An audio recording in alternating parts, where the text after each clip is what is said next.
सिंधु जल संधि भारत और पाकिस्तान के बीच में एक वाटर ट्रीटी है। इसकी कहानी शुरू होती है 1947 से, जब भारत का विभाजन हो गया था। तो भूमि का बंटवारा उस समय तो हो गया था, लेकिन पानी का बंटवारा नहीं हो पाया था।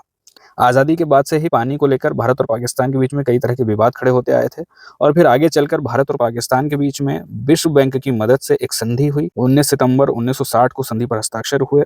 इसके अंतर्गत 6 नदियां आती हैं, मतलब सिंधु और इसके सहायक नदियां।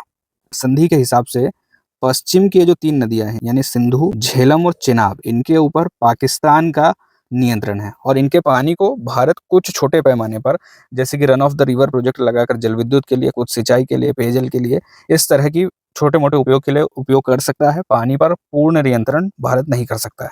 जबकि जो पूर्व की 3 नदियां हैं, रावी, ब्यास और सतलुज, इन तीनों पर भारत का नियंत्रण है और भारत का पूर्ण नियंत्रण है। संधि के हिसाब से भारत और पाकिस्तान को डेटा का साझाकरण करना होगा। जो भी हाइड्रोलॉजिकल डेटा है दोनों देशों में, एक दूसरे से सहयोग करेंगे।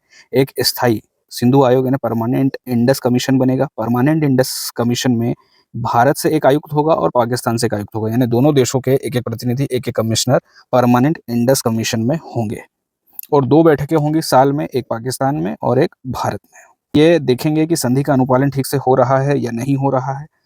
तकनीकी अगर कभी विवाद होंगे तो उन विवादों का निपटारा भी ये करेंगे। अपने पहले लेवल पर विवाद समाधान भी यही करेंगे।